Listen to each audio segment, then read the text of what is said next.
is a lot of rubbish. These creatures are harvesting us. These creatures are not aliens, Mr. Icke. These creatures are sexually compatible with our women. And what does that tell you? It tells you that they came from here. They are part of us. And this makes them all the more dangerous. They know us very, very, very well.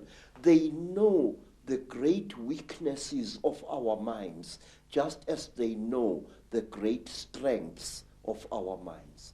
They operate in what I call the gray area of human existence, that side of our lives which we don't want to acknowledge the existence of. They create, African tradition says that the Chitauli, where they engaged God himself in a terrible war, and God defeated them, the real God, Nkulunkulu, the creator. God defeated them, and he closed their mouths so that they are unable to talk or to eat food anymore. But we are told, say, that the Chitauli fatten on the energy that we human beings give them. They make us to fight each other. And when the whole land is drowning in death and fear and terror, when hundreds and hundreds of people are angry and afraid, the Chitauli get fat because they eat that what we call the dark power, which is brought about when human beings destroy the planet on which they live. They feed off human emotion. Yes, very, very intense human emotion. We are told, for example, that if you see a Chitauri walking through the bush or just standing there and looking at you, and you are accompanied by your wife or your girlfriend, you must immediately make love to that girlfriend and release as much emotion as possible, and the Chitauri will be pleased and will walk away from you and not harm you. And another thing, we are told that the Chitauri eat energy which is generated when hundreds of human minds or one human mind starts thinking at certain levels. We are told that the Chitauri want us to think at certain levels. Certain wavelengths. Yes, and they reward us with long life. May I ask you, sir, have you ever thought as a thinking person, why is it that in the great universities of this world, you find professors who think at certain levels and who live unnaturally long lives? Albert Einstein, Raymond Dart, Robert Broom, all these professors live a long, long time. And my Aunt Mina, the last Sanusi in South Africa other than myself, is as active as a young girl, and yet she's close to her 99th year of life. My stepmother, Rose, she has lost nearly all her children, and she is still alive. Extreme longevity is the reward with which the cheetah will reward you if you think at certain wavelengths. The description of your abduction clearly is describing what has become known as the Greys, what I think is also known by some as the ant people, the grey figures with the big black eyes. How do you think they connect in with the openly reptilian? And do you think that the black covers of the eyes are covering some kind of reptilian truth? Say, the so-called grey aliens are actually the lackeys and the servants of the cheetah. If you see a cheetah and you see this, there is very little racial difference. In fact, I will even go so far as to say this, that these creatures are actually the offspring of the cheetah. The way they gather substances from human beings and from animals, the way they are the forerunners of the cheetah in any place. And if you are very close to one of these creatures and you look into its goggle-like eyes, you will see round eyes, Mr. Icke, beyond this black goggle-like stuff. And these eyes are the real creature's eyes. Now let me tell you, there is in Lesotho a very strange mountain, a mountain called Leribe, Leribe. On this mountain, very amazing things happen after every 10-year or 20-year period. Now, not so long ago, an African farmer found an object near that mountain, an object which had crashed. And he was driving his tractor and he saw this strange object lying in the ground with tiny little bolts of lightning racing all around its edge. And the African walked up to the object, and when he wanted to touch it, a strange power struck him and sent him sprawling on his back to the ground. The African got up onto his tractor and got out of there. What the African had seen had been a crashed UFO, a flying saucer. He described it very amazingly. And he said that after a few days, there appeared what he said was a huge removal van, very big, accompanied by soldiers wearing black uniforms, goggles, and berets. And these soldiers lifted the object into the van, and the van drove away.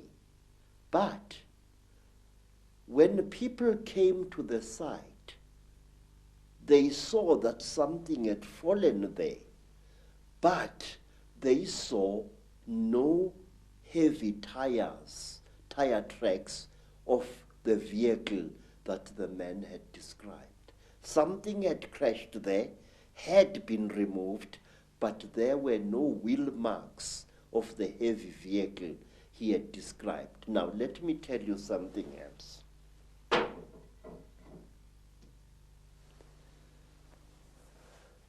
It was in 1958.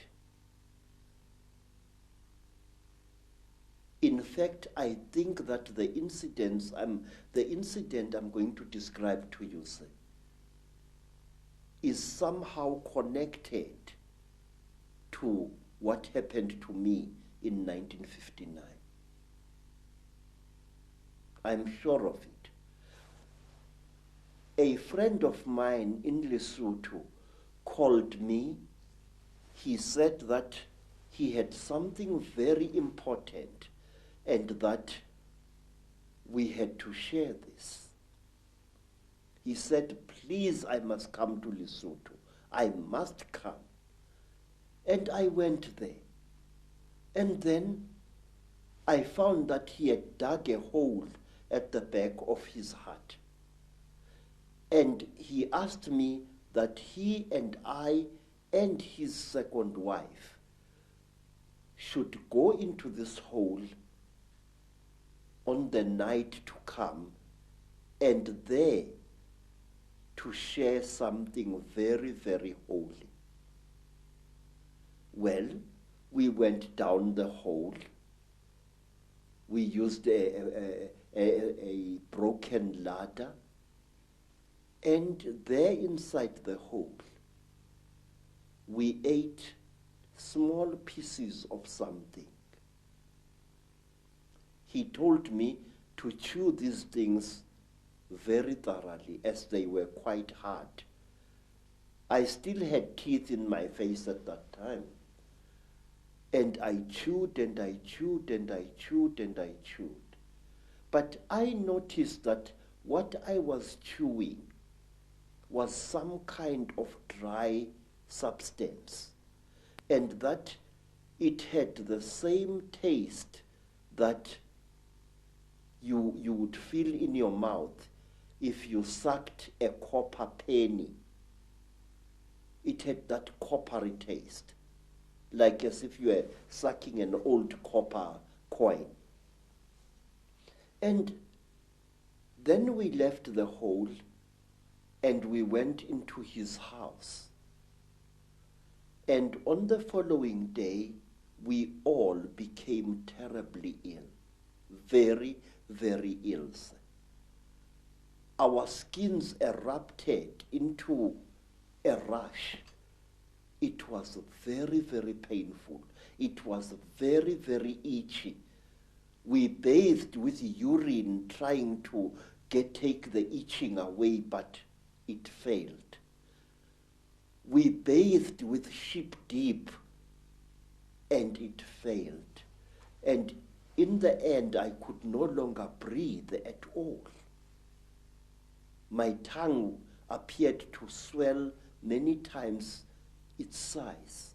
And then I got so sick I could barely open my eyelids. The skin was itching like mad, and I could barely breathe. And as the days went by, it was about a week, but it seemed like 100 years, slowly the rash subsided. And my skin began to peel, as did my friend's skin and the skin of his wife. We were very, very, very sick. And when I could speak, I asked him, what was the thing that you gave me to eat? This is the thing that has made us so sick. Why did you do this, my friend?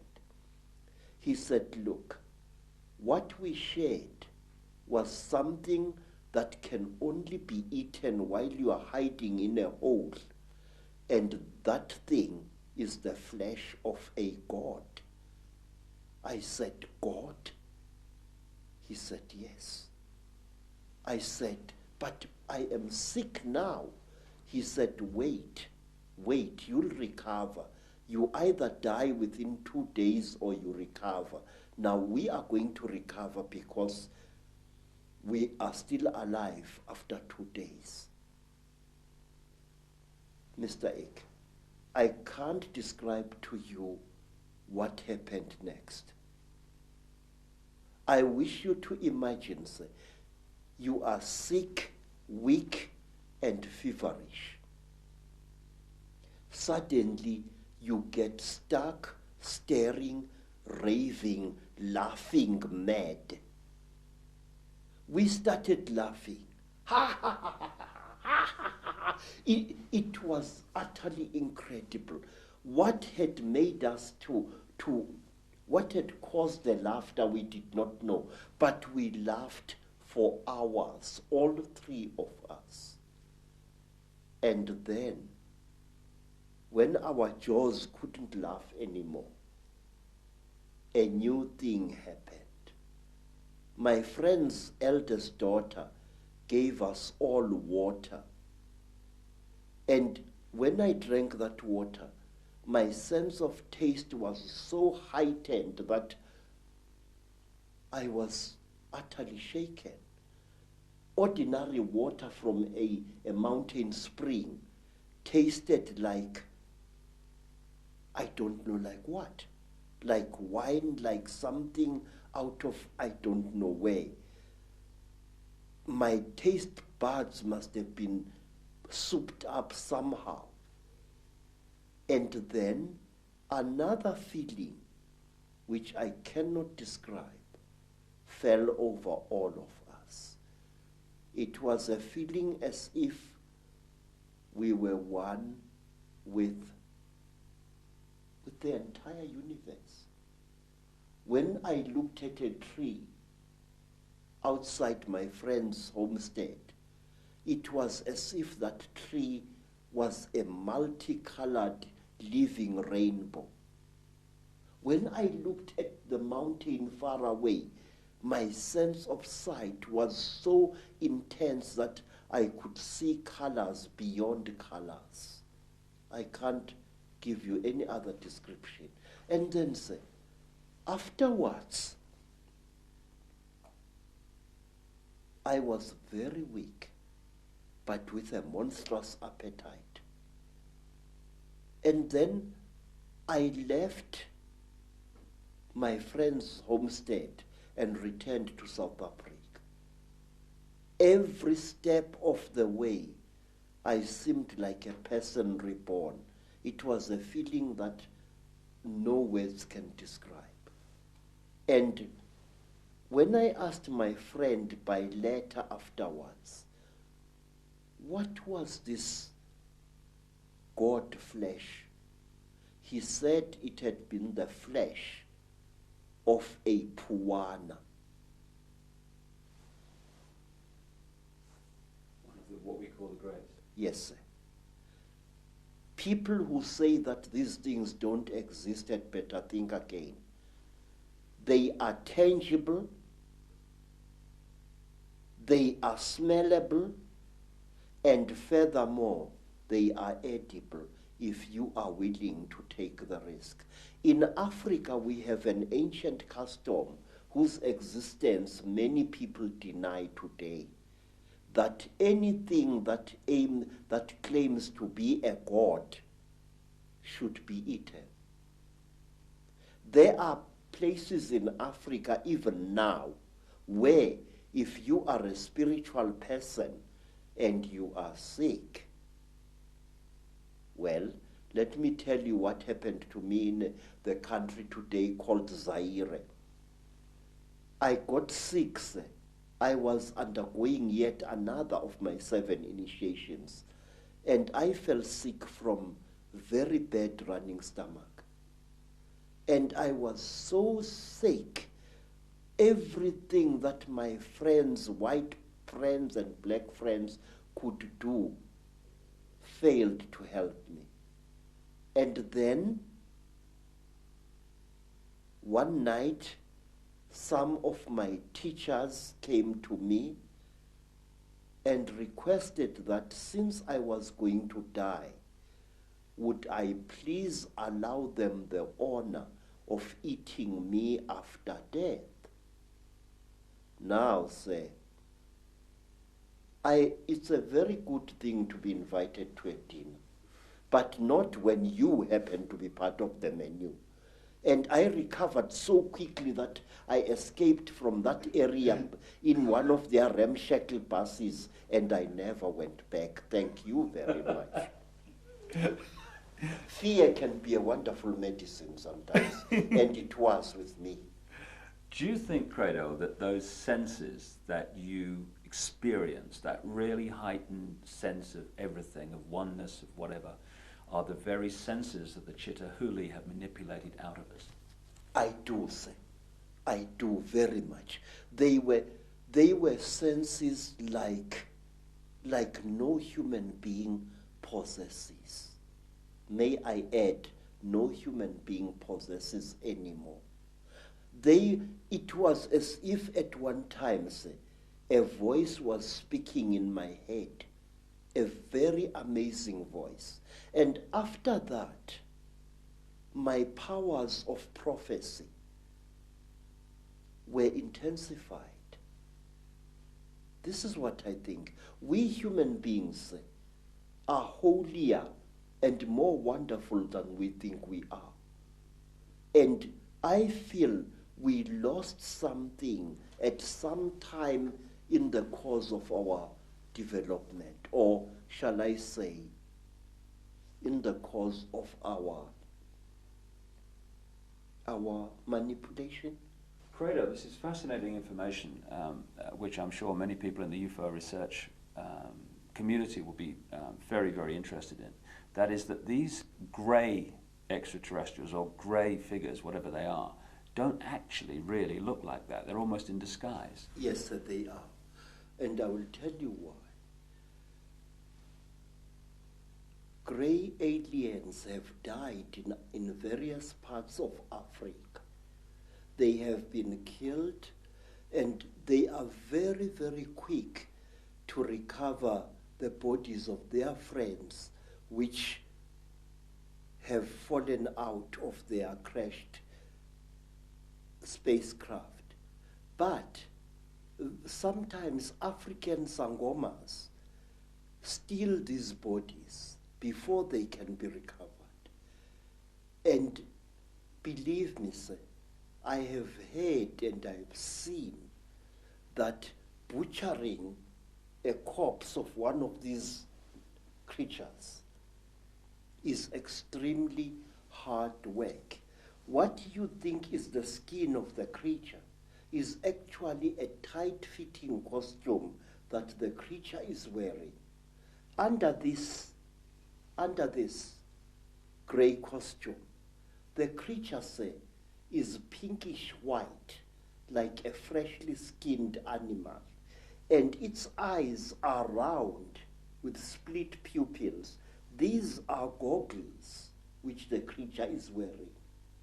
Now, how do I know that?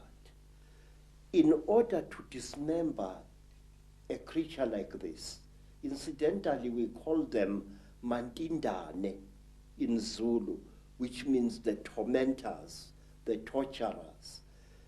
In order to dismember a creature like this, you need a brand new axe from the trading store, a heavy axe sharpened to a razor's edge in order to cut through the creature's skin. The creature's skin, say, is not adhering to the flesh. You know, my skin is clinging to my flesh, yes, but the creature, there is a gap between the creature's flesh and its supposed skin. This is a material and not a skin. So the creature is actually wearing two garments. It's wearing a completely skin-tight garment which covers its entire body. And it is wearing an overall along these lines. Very often there are no gloves. And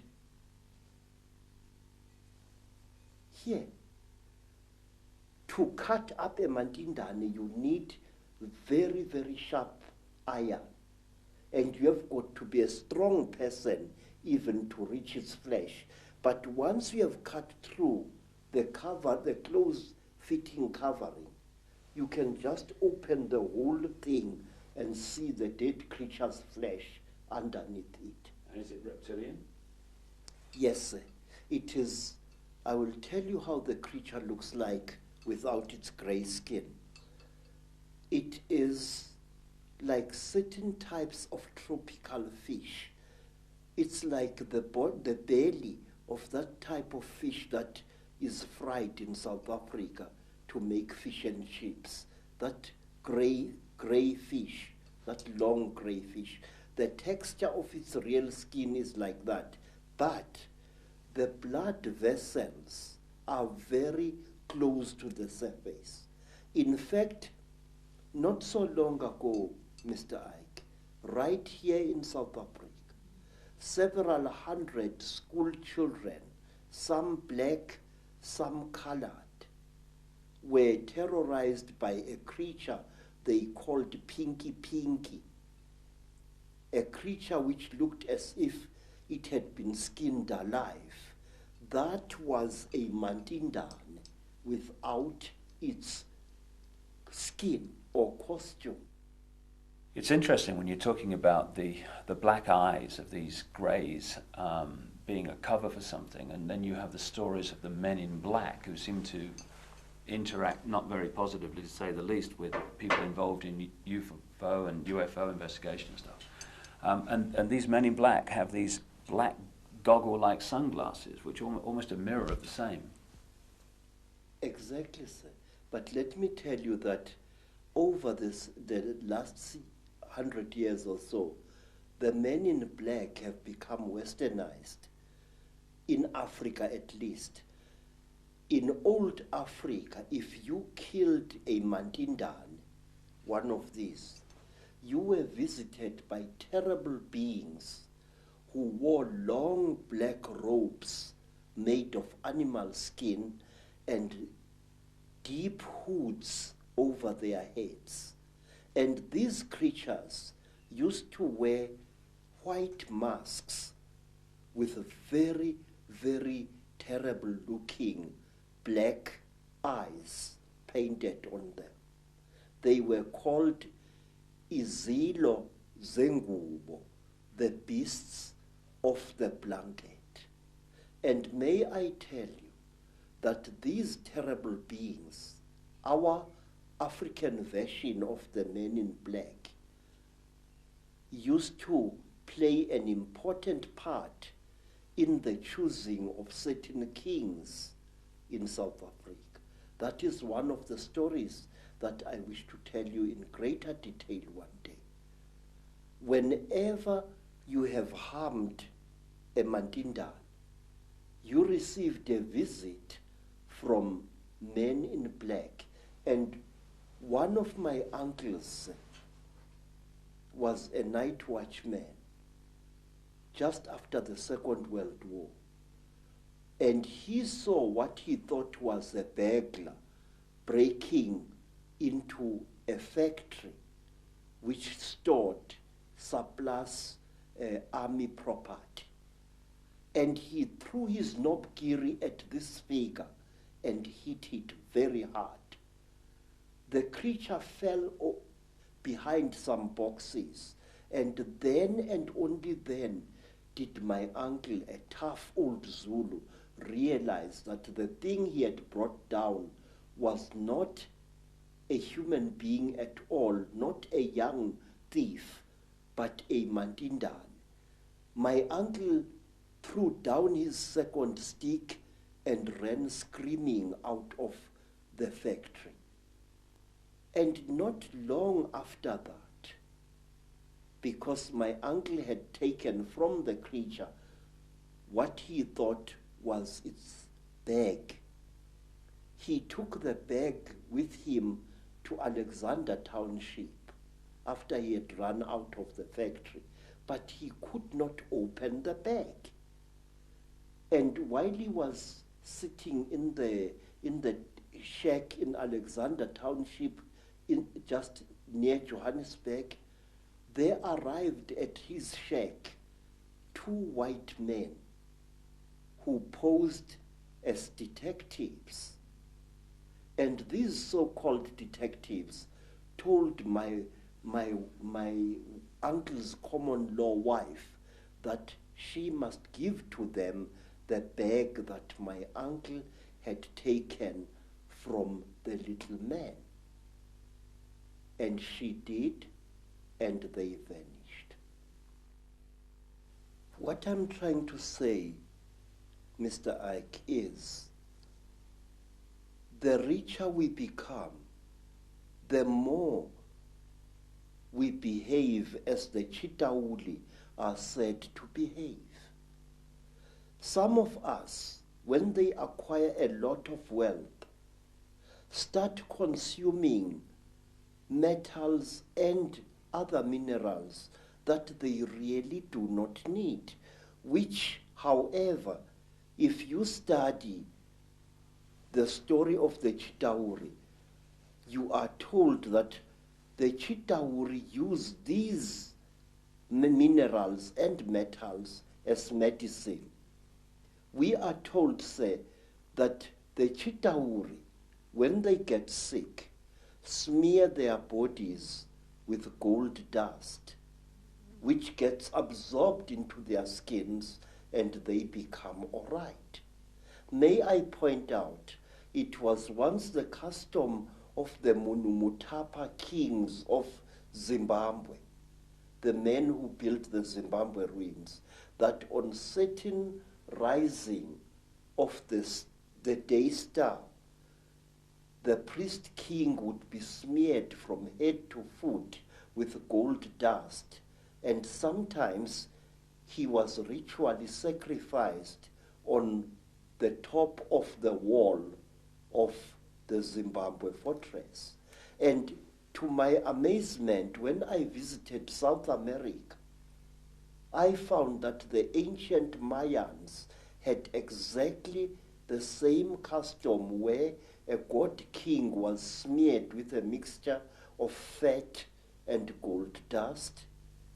And I know from my own research that the Maya people and the Central and South American people have a massive accounts and legends of the same reptilian gods. Yes. The thing is,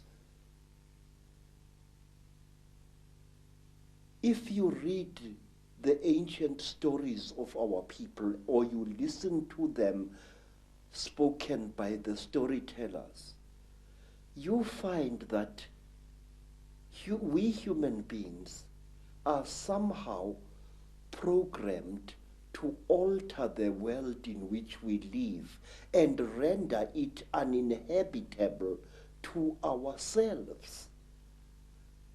We are told, say, by the griots of Nigeria, by the griots of the Dogon people, that at one time, a few thousand years ago almost, the entire Sahara Desert was not a desert at all. In fact, photographs have been taken of the certain parts of the Sahara from high up, which show ancient irrigation systems where there is now wind-blown desert. Questions: are we being used as instruments for the destruction of our own species? I say yes. The wealthier a person is, the more like a Chitauri he or she behaves. Some wealthy people even go to the extent of throwing away their old spouses and acquiring new ones, exactly as King Samahongo of the Chitauri does.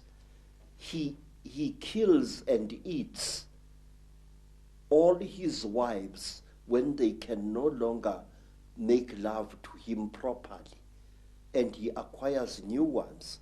He killed and ate 36 of his wives over a long reign, and only one wife was cunning enough to keep out of his clutches.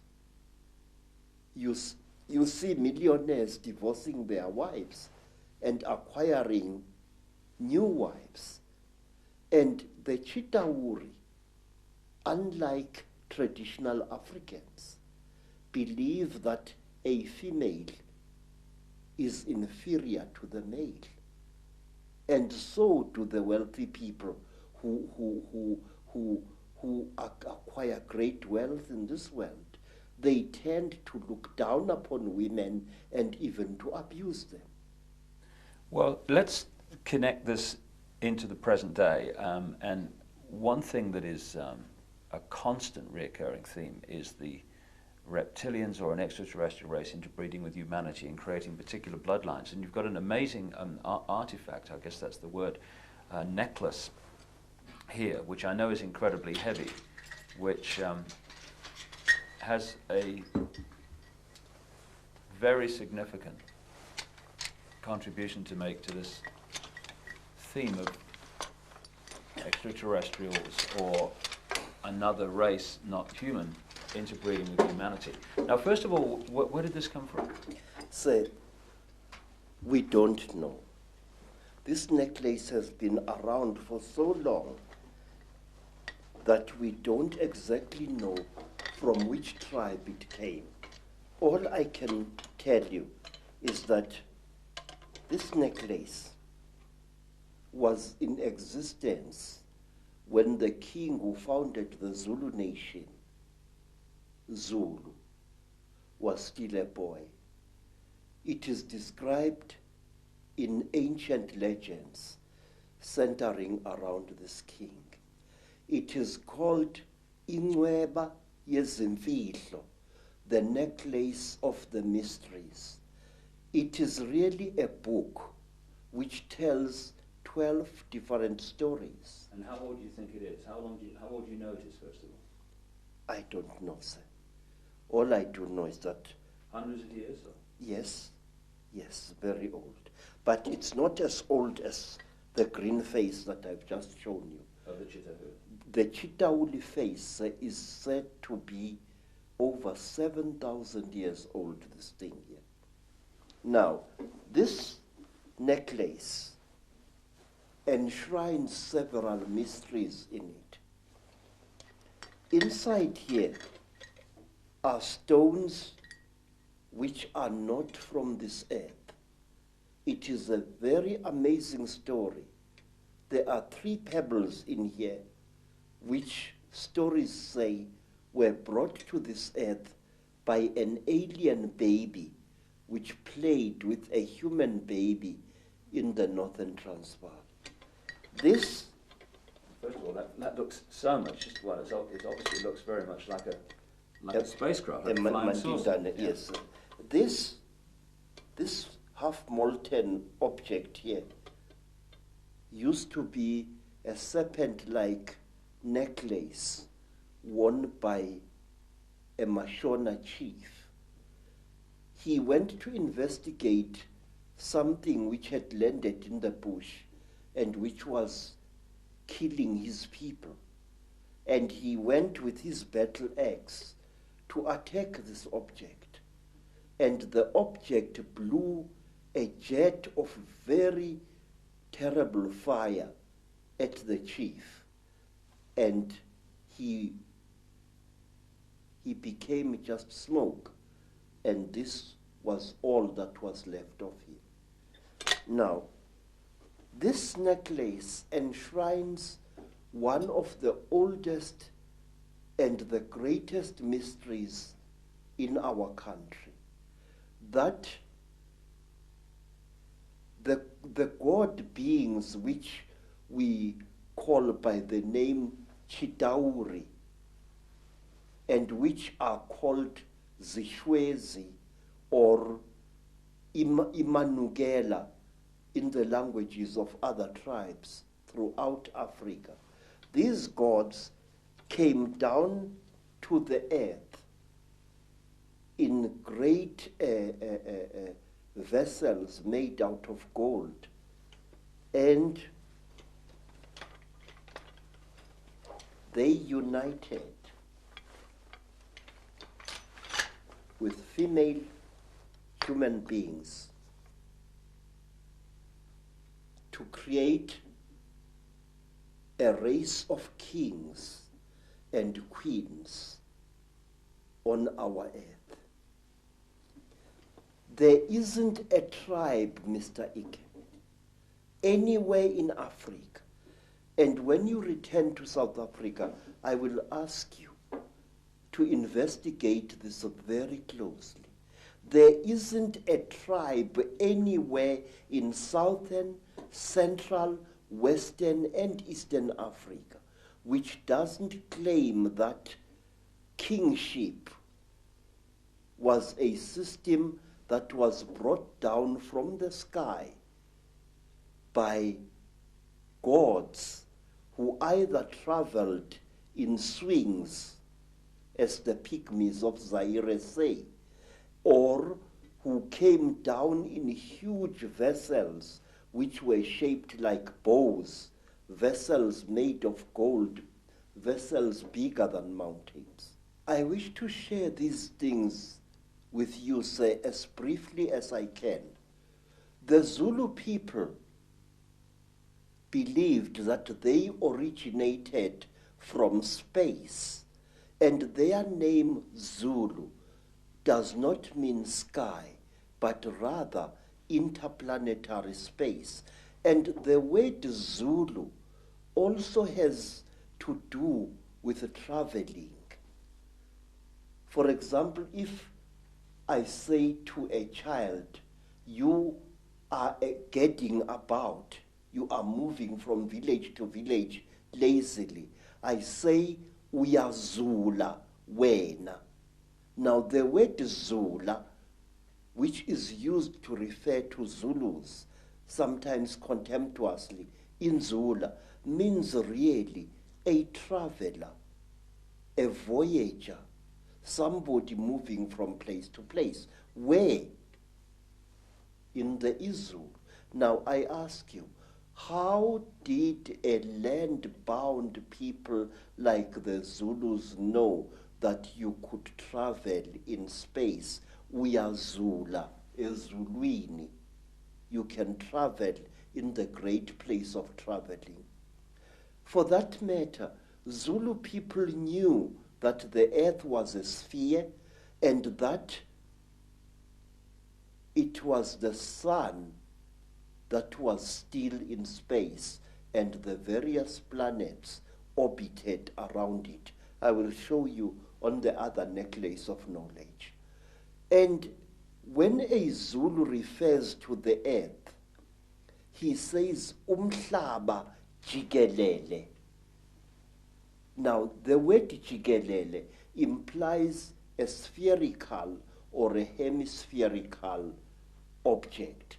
But a Mosotho or a Motswana from Lesotho or from Botswana will refer to the world as lefatshe, which means that which is down here.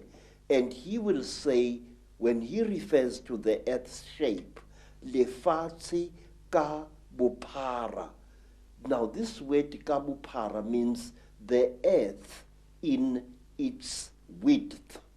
Thus, a Mosotho or a Motswana believes that the earth is flat, but the Zulus believe it is either a hemisphere or a sphere. The Zulu people were the first people to know something that is now attributed to Albert Einstein, namely that space and time are one and the same thing. Zulus knew that long before Einstein was born. They said that one other Zulu name for space is umkhati. Umkhati, U-M-K-H-A-T-H-I, umkhati. And they called time isikhathi. So you can see, sir, that Zulus, supposedly a nation of skin-wearing primitives, were aware of the fact that space and time are one and the same thing, and further, that if you could find the river of time, you could travel into the future and into the past. And many are the ancient legends which are told in Zululand of a man who traveled through time and accidentally killed a young boy who turned out to be himself in the past, and so he no longer existed anymore.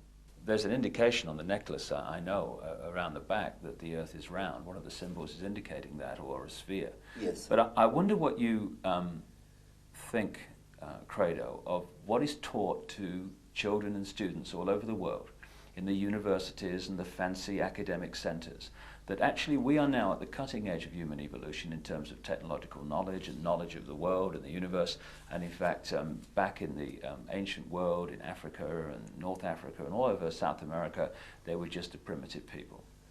Please, that is a lot of poppycock.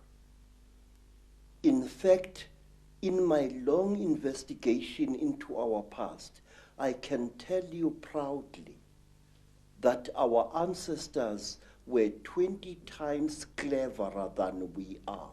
What I feel and what I think is that in the past, human beings were cleverer than we are today, and that human beings knew more than we know now. We are not progressing, Mr. Icke. We are simply rediscovering things that were known by better men and better women than we are thousands of years ago. I wish to offer you proof of this, some of it at least. Say, there are things that I have found in my travel through the world, things that prove to me that our ancestors were highly advanced in chemistry. Our ancestors had become so clever that they could take science and reduce it to such a simple level that they were able to help hundreds of starving human beings after some traumatic happening in the past. Let's concentrate on some of the images on the Yes. necklace and the symbols, because that leaves no doubt that a lot of knowledge has been around for a very much longer time than we are Yes. ever told.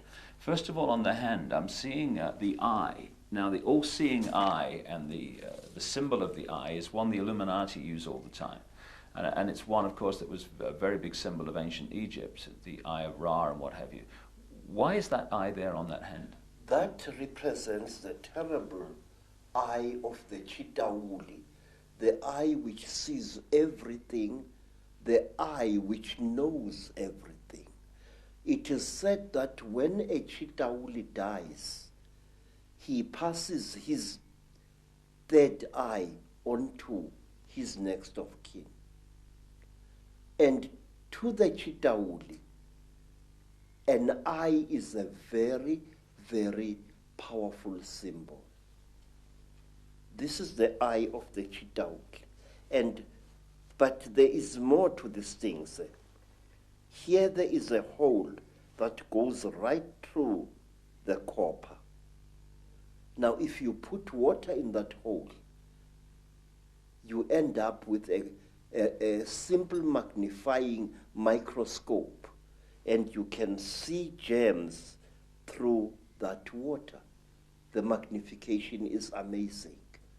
The great symbol that's pointed out again and again on the dollar bill, which is on the reverse of the Great Seal of the United States, Yes. put on there by the Illuminati, a president called Franklin Delano Roosevelt, is the all-seeing eye. And so is it your understanding that the all-seeing eye, when it's used by the Illuminati, represents this third eye of the Chitauli? Yes, I do.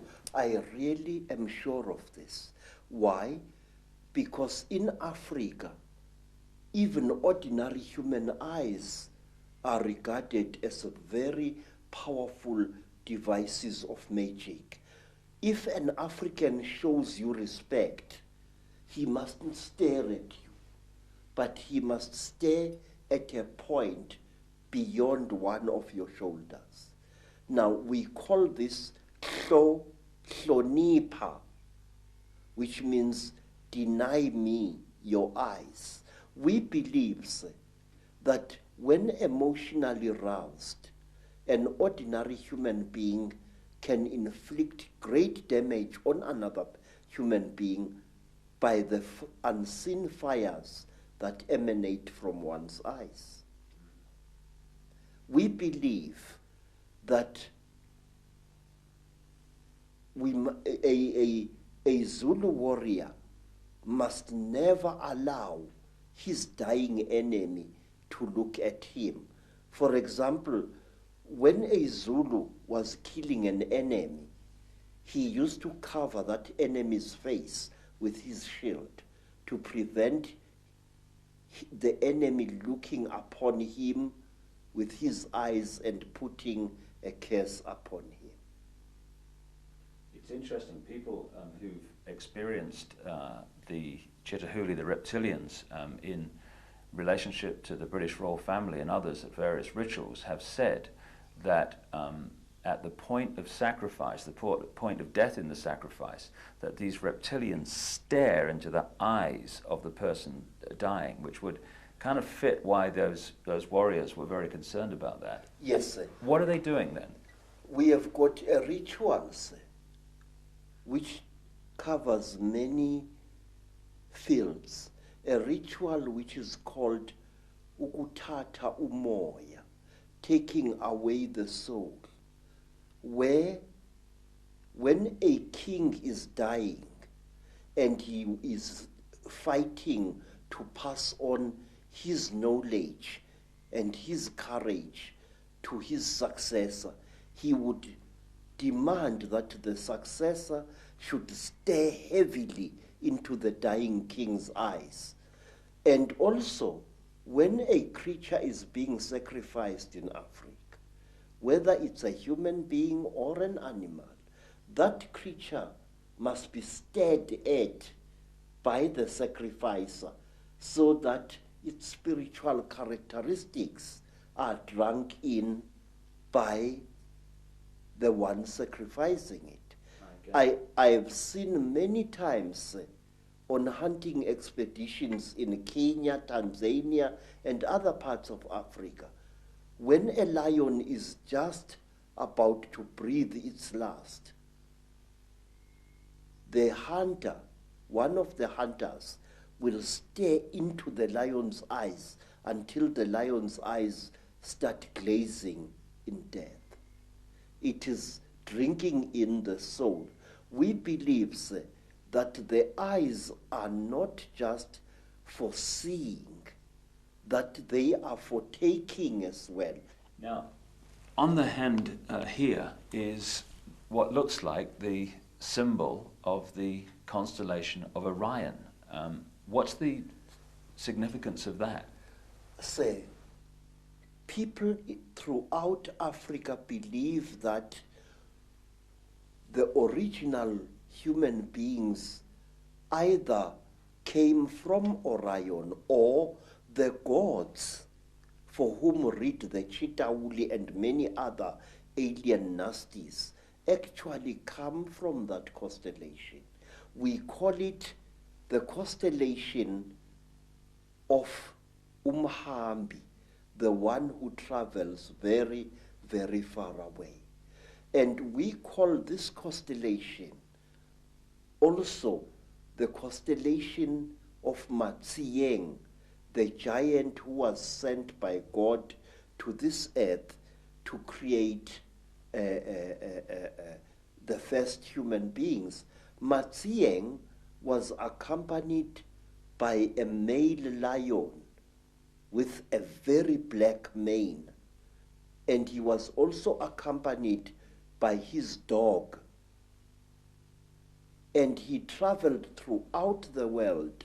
He first created the first race of human beings, and they were so stupid in appearance that he buried them alive in a cave, and then he created the next race of human beings, which was clever, and we are the descendants of that race. Also on the hand is what we would call today the Star of David, which of course is not actually a Jewish symbol. It started being used quite relatively recently in that sense, but it's actually a symbol that's been found all over the ancient world. What's the significance of that being on the hand? There are several interpretations of this very powerful magical symbol. We say that there are actually two universes living side by side. A female universe, which is our universe, and a male universe.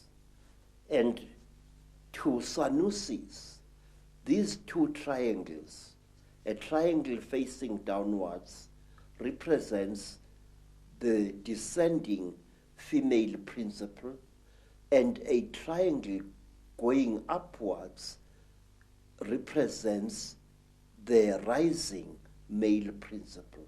It is a symbol of the unity of the feminine and the masculine. It is in fact the symbol, a very important symbol of duality. Is this the kind of shape of spacecraft, etc., or flying craft that the beings from other planets were supposed to have flown in, or not? No. This, you see, sir, there are various shapes. There are spacecrafts which are shaped like boomerangs or bows. These are very, very, very big. Then there are spacecraft which are shaped like pipes, like huge pipes roughly pointed at either end. And out of those huge pipes come these little things here. Yeah. They are carried inside these huge pipes. Gotcha. Yes, sir. Now, if we could talk about this fella. Yes. First of all, the penis and all this stuff, that relates, I would have thought, to the penis of Osiris in Egyptian legend, and the same recurring theme.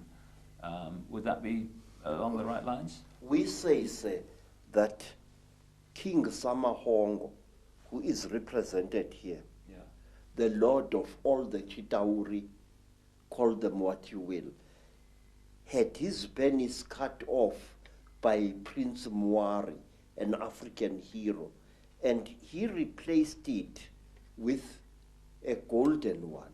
Originally, we are told, this thing was made of gold. And now each time when we recall the story of the great marriage between human women and Chitauri men, we unite these creatures symbolically. And sometimes when the necklace is lying on the ground, we make a bed out of animal skin for these two figures, and then we lay them side by side and cover them with a small skin. So, why are the depictions of the gods, if they were reptilian, why are they not constantly reptilian? Why are they symbolized in other forms? Because it is very, very, very forbidden to portray a Chitauli as it really is. Only in that large green head do we see a Chitauli represented more or less as it is. So this was dictated by the Chitauli from the start, was it? Yes. All along? It was. You are not allowed to represent the sons of the python as they really are, then you are really in trouble. If you want to talk about the Chitauli, you must either play with shadows, you must place an image of a Chitauli against a light and project its shadow onto the wall. So you've got a fish, I know, on the necklace as well, and fish are scaled. Is this anything to do with the symbolic representation of the Chitahuli in a way that they couldn't do it openly? Yes, there is a particular Chitauli who is called Wowane by our people. Wowane was one of the few good Chitauli, because there are also some good people amongst them. Mm-hmm. And Wowane had a brother called Mpangu. According to one of the great stories, there erupted a terrible war on the red world where human beings had originally been created. And this war was between men and women. Yes.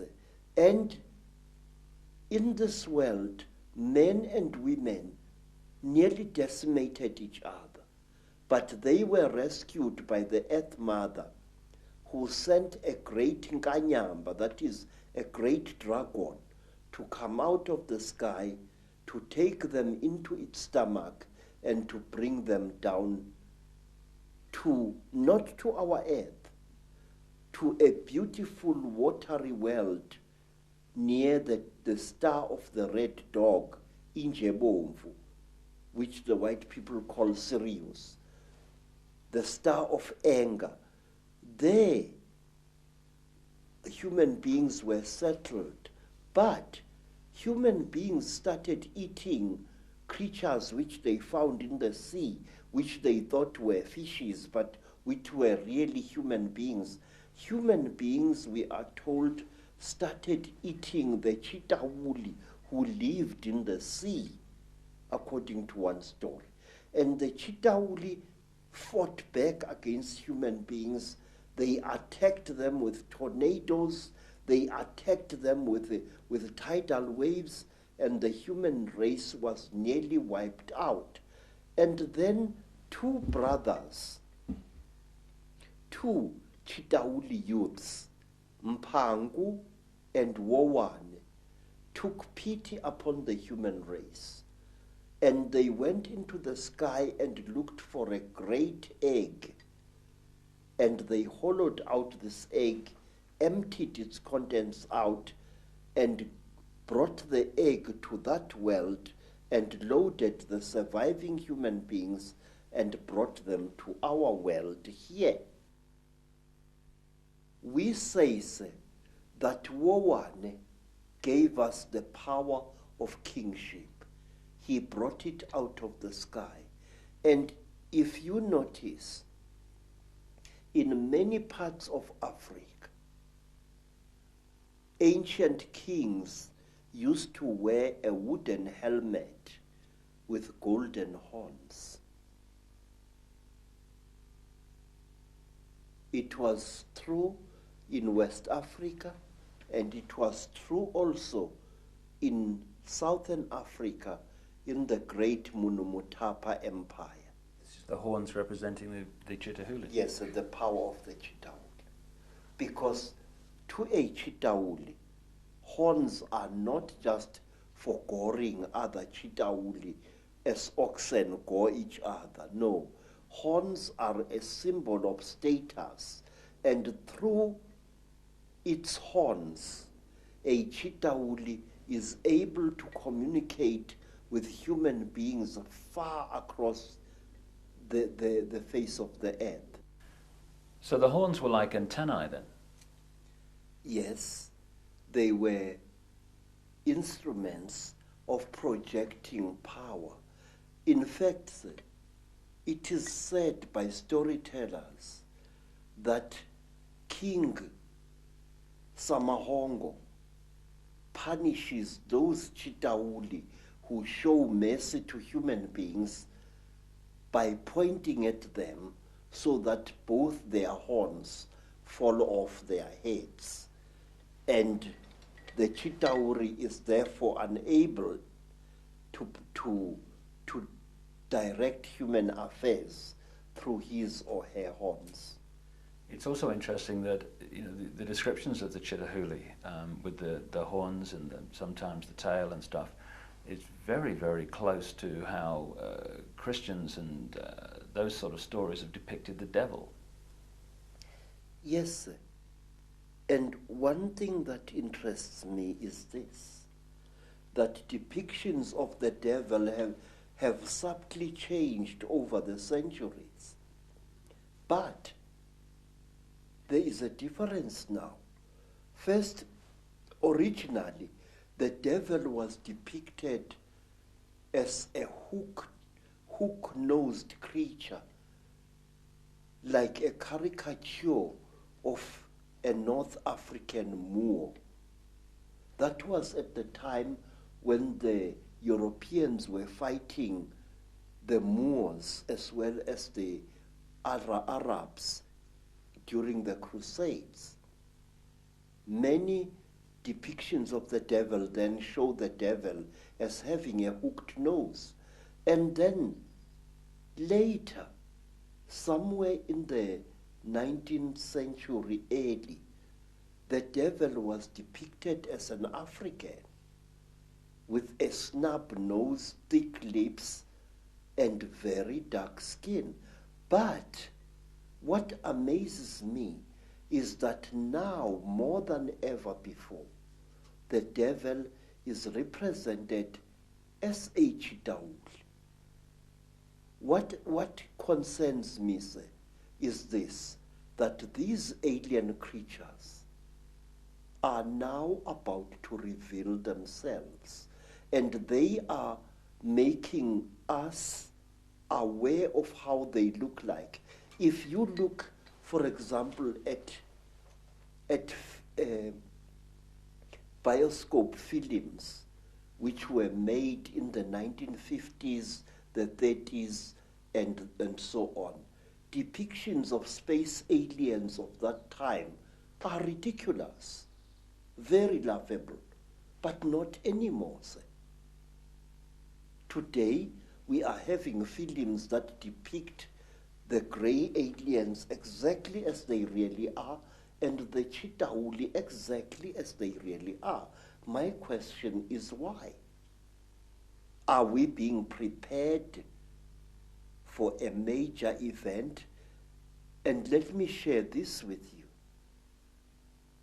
The group of American people who came to visit me a week or so ago and who left a rather unveiled threat about me shutting up or else my wife will die, who warned me about a certain creature called Eleazar or Melchizedek, that this creature is watching me. These people said this, that on Lake Titicaca there is a hidden beam of light coming from the sky onto the surface of that South American lake, and that on the 9th of September 1999, something very interesting is going to happen at Titicaca. Now, I'm interested to know what this is.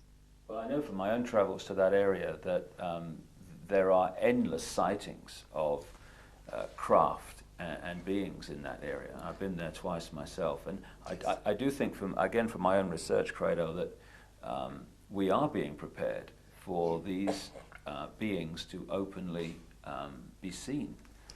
And being prepared this way, sir, when we do see the nasties, we are not going to react to them with the fear that we would otherwise have reacted. Mm-hmm. Because now what game is someone playing?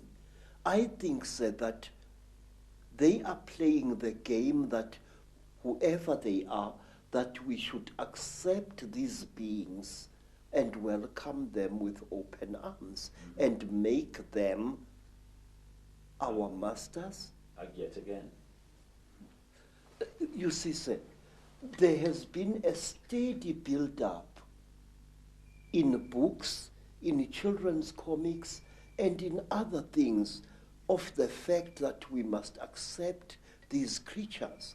It started with the film E.T., where a cute little alien creature got lost on Earth and fought hard to be accepted by human beings. I think the same thing is on the cards here. The question is why? One other thing I would just like to raise before we move into the bloodlines and their connections to the Illuminati is one thing that keeps coming up in my work is that some of these Chitahuli, these reptilians, at a high level of their hierarchy are actually white. Have you come across that? Yes. They are not white like white people. If you take white cardboard and you soak it in dirty water, that is the color you will get. That is the color of the Chitahuli. And wait, sir, let us think carefully about this. According to African storytellers, the Chitahuli have got cold blood. They feel cold very quickly. And where they dwell, under the earth, where the great sun god banished them, they dwell there surrounded by great fires because their blood is cold. They freeze eternally.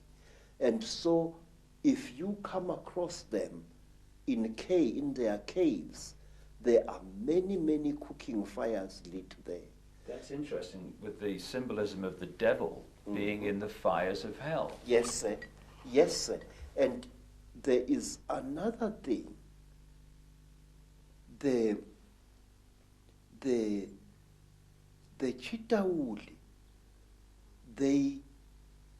their eyes, terrible as they are so efficient that if a Chitahuli appears suddenly into the hot African sunlight, two things happen to him. His skin dries and blisters, and he goes totally blind. In fact, sir, there have been a strange race of aliens which have been seen in Africa, even by white people, which I think are actually Chitahuli. When you run and the thing chases you, it stops immediately when a car's headlights hit it and it becomes blind. Another thing, we are told amongst our people that a Sangoma must always have a bogo. This is a sharpened wooden stick which he or she must carry at night. We are told that a sharpened stick is the only weapon by which you can kill a Chitahuli. Well, of course, again and again as you speak, what comes to mind is the story of Dracula. Count Dracula, the stake in the heart, the blood drinker, the blood drinking, which is precisely what this Chitahuli and their crossbreed seem to be into. But it is not just any wood that you must use against a Chitahuli. We believe that Rhodesian teak, a wood which has got a strange bitter taste, is the one type of wood that is poisonous to the Chitahuli. And down there, you see a long stick that I am carving in preparation for the year 2000. I might not be alive to see the year 2012. But this sticks, which I've been working upon for the last 5 years, is going to be the one stick which my successor will carry, and it will end in a sharp point. This wood, rhodesian teak, is the wood that we say can actually kill a chitauli. And where the chitauli are found, you find rhodesian teak or any other teak trees either being felled in large quantities or being pushed over by elephants.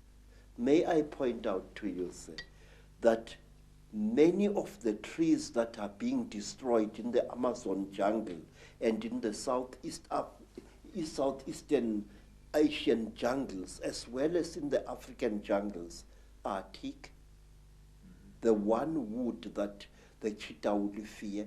And while on the subject of wood,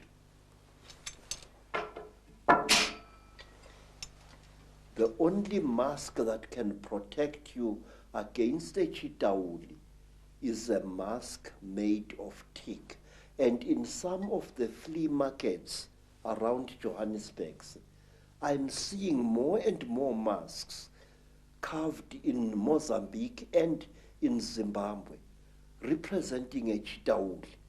The eyes are huge, round, with slits through which a person can see, and the lips are non-existent, and so is the nose. I've seen hundreds of such masks being sold by curio sellers in the streets. One of the other things that comes up in terms of the way they look is the domed head. Now, I was in Egypt recently and saw depictions of Nefertiti and the Akhenaten family, and they had big domed heads. Is this a connection? Yes, yes, sir. You see, we human beings tend to imitate those creatures that we call gods. It's going on even now.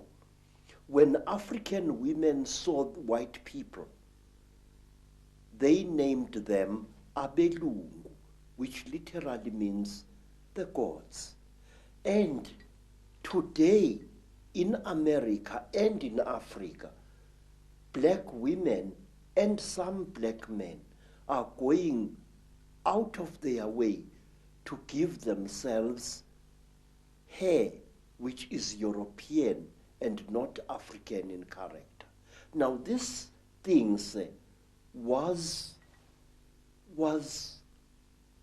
it dates back thousands of years. First of all,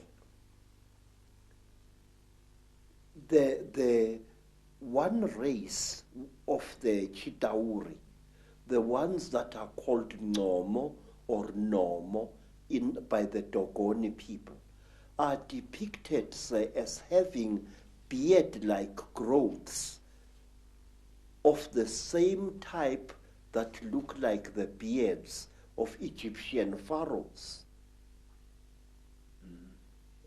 They are shown having, it is said that when a Chitauri gets very old, after tens of thousands of years, he or she develops a bone-like growth under the chin, which twists around like the horn of that kind of fish-like creature I saw in Europe in a picture called a narwhal. And this thing curls up this way. Now, Egyptian pharaohs used to wear beards like that. And some African kings wore beards like that, real beards or even false beards made out of ivory or out of the tusk of a warthog. And there was a time definitely in history when African kings as well as Egyptian pharaohs went out of their way to imitate the appearance of the Chitauri. Queens like Nefertiti had their faces misrepresented by the court painters. They looked exactly like the Chitauri as near as possible. The high cheekbones, the drooping chin, the unusually large head. African sangomas, African inyangas, ancient Egyptian pharaohs, all of them used to wear headdresses that made their heads look much larger than they actually were. If you look, say, at the crown, certain crowns worn by Egyptian kings, the whole head, the crown, is intended to be an extension of the pharaoh's head, to give the pharaoh an appearance of above average intelligence.